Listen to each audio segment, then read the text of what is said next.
Alright guys, well, good morning. We are in Florence. So this is day 2 of our trip. We got up a little early to go for a little swim. And gonna check out and go explore a little bit of Florence as we can do today. Now we won't have too much time, probably around 3 to 4 hours, but that's enough to see some of the highlights. And what we're gonna see is, of course, the gallery where the Michelangelo's David is placed, as well as the famous Florence Duomo, which is one of the largest domes, one of the largest churches here in Italy. So let's go check it out and experience this beautiful city together. All right, guys. Well, this wraps up our stay in this beautiful villa. Look at the view. This is a drive up to it, a real Tuscan villa. So happy we had a chance to check it out here. And now it's time to go and explore Florence. Let's go.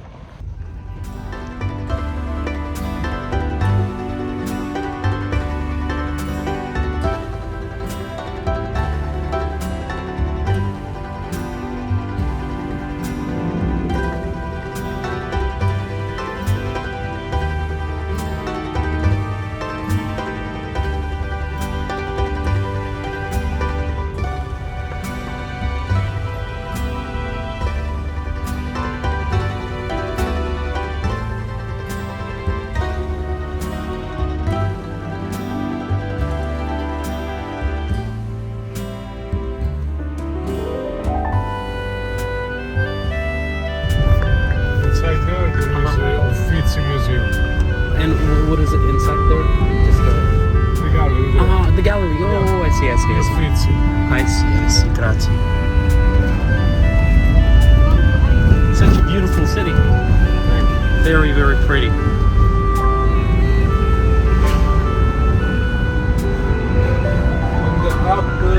the hill there is Michelangelo Square. If you go to the sunset, you have a view on the city with the sun behind. Okay.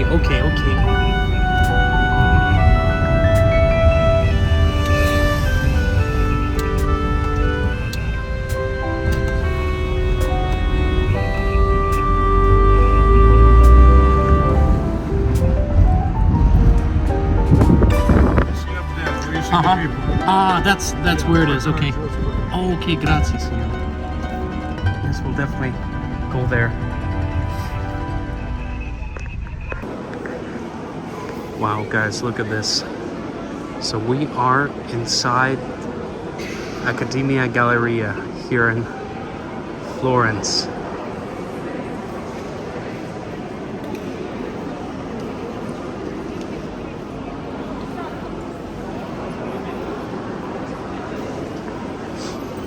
What you see here is actually not a finished product, but a trial. So sculptors would do something like that, and then when they get it right, they would actually do it in marble later on. So this is a trial.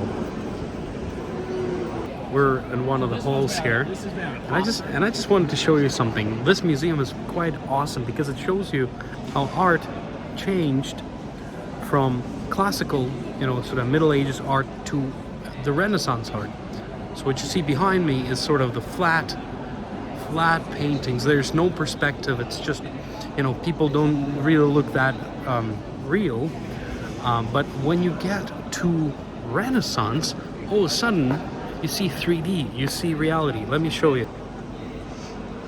There you see a few paintings by a very famous artists here. One is by Filippino. This one is by Filippino Lippi, and the other one is Pietro Vanucci. So you can see how there's a revolution in the artwork. You can see perspective, and you can see 3D, and people look like lifelike. So that's what Renaissance was all about. As we're looking at all these beautiful paintings, I want you to take a special attention to the vibrancy of the color. As you can see, no painting is alike. There's different hues and shades. And that is, interestingly enough, due to the fact that each painter usually had to create his own paints. So they would have their own recipes. Some of them kind of passed from teacher to student, and a lot of them were secret.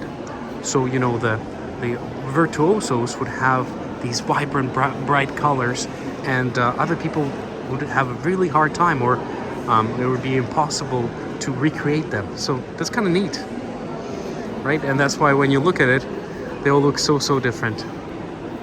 Anyway, okay, let's go into the second room. Oh my gosh, guys, look.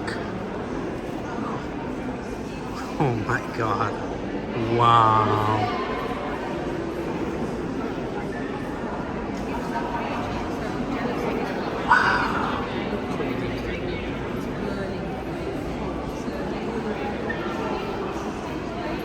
Wow, look at that.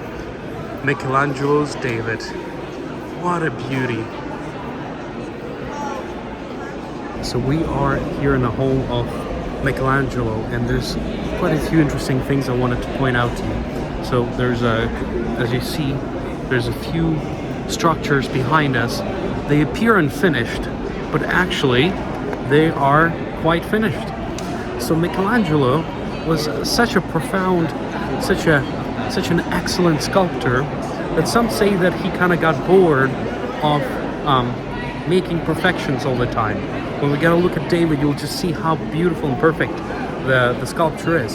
So for some reason in his later career, Michelangelo decided to create these works that looked unfinished, and they sort of leave a lot of things to your imagination. As you can see, there's a figures right there, but they're bound by stone.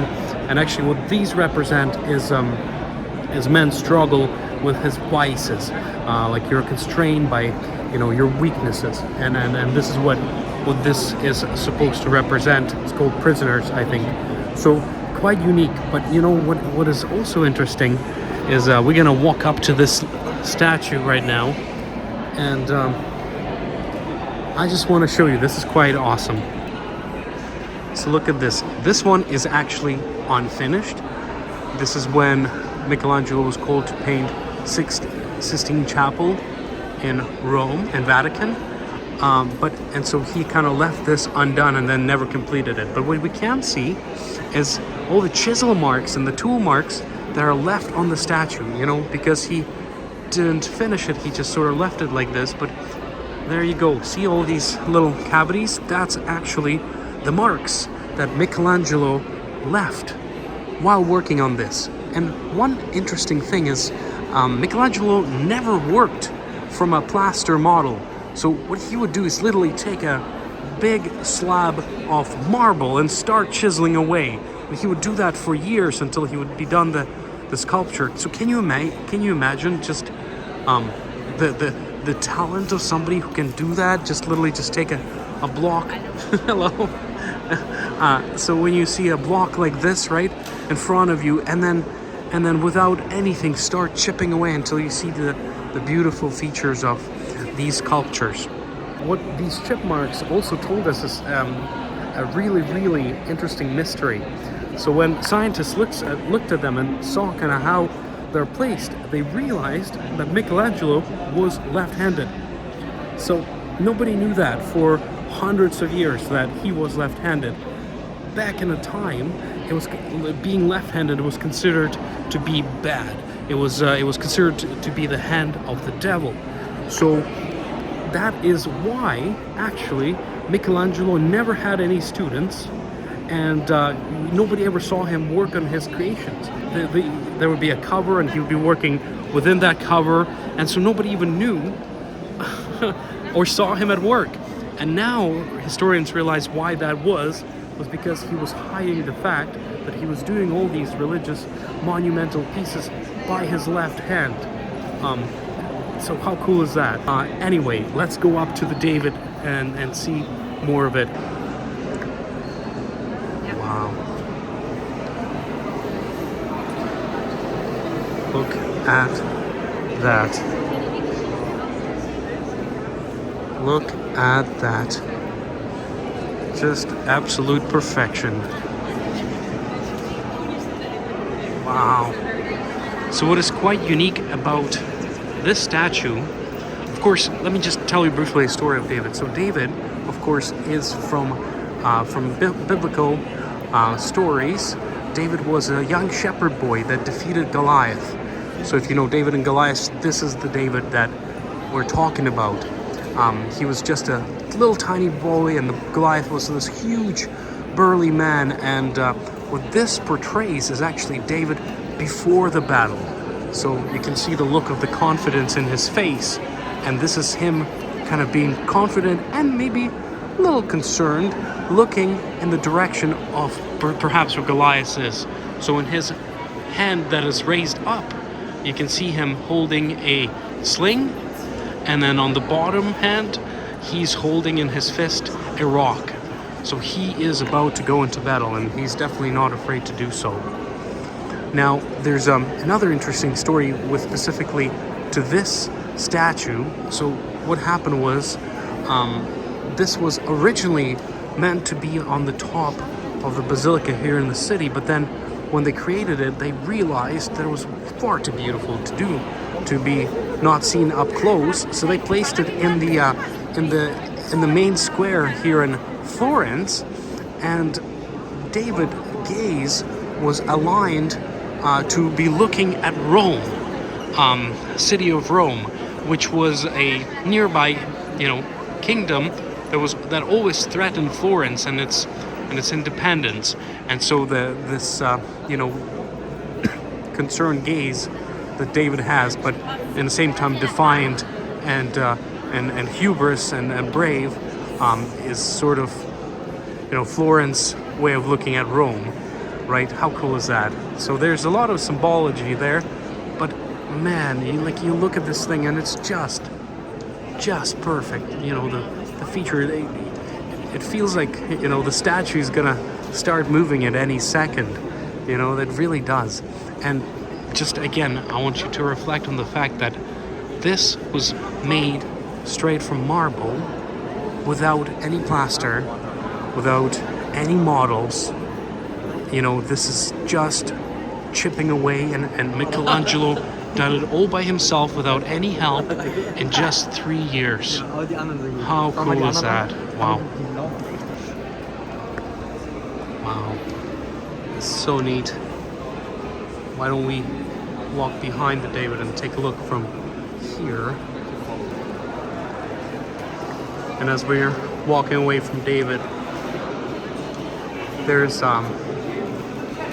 more frescoes, and I just wanted to reflect on something. It's how beautiful of a fact it is that a slab of stone can be transformed into something so perfect, something so magical and profound.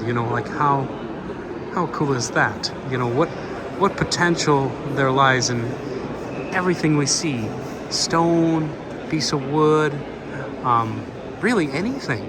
Maybe somebody's craft or profession or hobby. You can really make anything out of anything, if you know how. And this is a representation here how a slab of marble has turned into a magnificent David. But also humans, right? You might look at somebody who's maybe in trouble or a mess, and like an uncut stone or uncut gem, you can chip away and get to something fantastic in the end. So I think sculptures like this teach us a very important lesson that anything is possible. You can always make things better. You can always improve. You can always create if you just set your mind to it. Thanks, David.